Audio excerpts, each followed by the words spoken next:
Halo pemirsa, berjumpa lagi dengan saya di episode kali ini.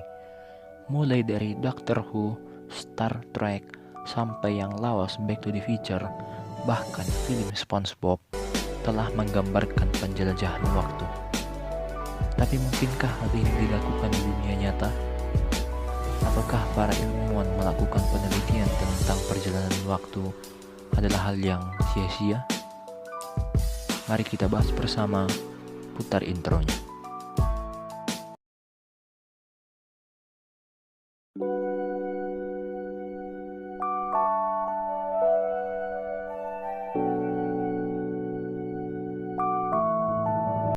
Kenyataannya, bagaimanapun lebih kacau. Tidak semua ilmuwan percaya bahwa penjelajahan waktu bisa dilakukan. Beberapa ilmuwan bahkan mengatakan bahwa sebuah usaha penjelajahan waktu akan berakibat fatal bagi manusia yang memilih untuk melakukan hal itu. Memahami waktu. Apa itu waktu? Sementara kebanyakan orang menganggap waktu sebagai hal yang konstan, fisikawan terkemuka Albert Einstein menunjukkan bahwa waktu adalah ilusi. Waktu itu relatif, dapat bervariasi bagi pengamat yang berbeda tergantung pada kecepatan Anda bergerak melintasi ruang angkasa. Bagi Einstein, waktu adalah dimensi keempat. Ruang digambarkan sebagai arena 3 dimensi yang menyediakan traveler dengan koordinat seperti panjang, lebar, dan tinggi. Waktu menyediakan arah koordinat lain, walaupun secara kontroversial, ia hanya bergerak maju. Teori relativitas khusus Einstein mengatakan bahwa waktu bisa melambat atau mempercepat tergantung seberapa cepat Anda bergerak relatif terhadap sesuatu benda yang lain. Bila seseorang bergerak mendekati kecepatan cahaya, waktu bagi seseorang tersebut akan jauh lebih lambat dari kembarannya atau keluarganya yang ada di rumah. Juga dalam teori relativitas umum Einstein, gravitasi bisa membengkokkan waktu. Sebagai analogi, ambillah kain, lalu bentangkan.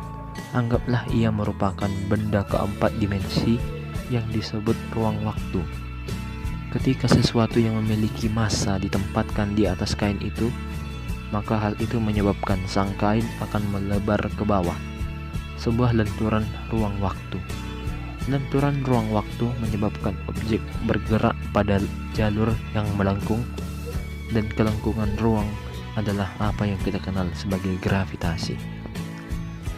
Baik teori relativitas umum maupun khusus telah dibuktikan dengan teknologi satelit GPS yang memiliki waktu yang sangat presisi. Efek gravitasi serta kecepatan satelit yang meningkat di atas bumi relatif terhadap pengamatan di permukaan membuat waktu di satelit melambat 38 mikrodetik per hari. Dengan begitu, efek ini yang disebut perlambatan waktu, yang menyebabkan astronot yang ada di dalam stasiun luar angkasa internasional merupakan seorang penjelajah waktu. Jadi, saat mereka kembali ke bumi, mereka akan sedikit lebih muda dari kembarannya yang tidak bertugas di stasiun luar angkasa internasional. Melintasi lubang cacing relativitas umum Einstein juga menyediakan skenario yang bisa memungkinkan kita untuk kembali ke masa lalu. Namun, hal ini mungkin tetap sulit dicapai secara fisik. Untuk bisa menjelajahi waktu, kita perlu bergerak melaju lebih cepat dari cahaya, yang mana cahaya saja bergerak secepat 299.792 km per detik dalam ruang hampa udara. Persamaan Einstein menunjukkan bahwa sebuah benda dengan kecepatan cahaya akan memiliki massa tak terbatas dan panjang 0.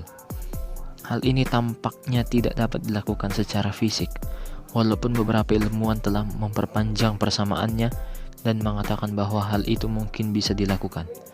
Cara lainnya adalah dengan menciptakan lubang cacing di antara titik-titik dalam ruang waktu.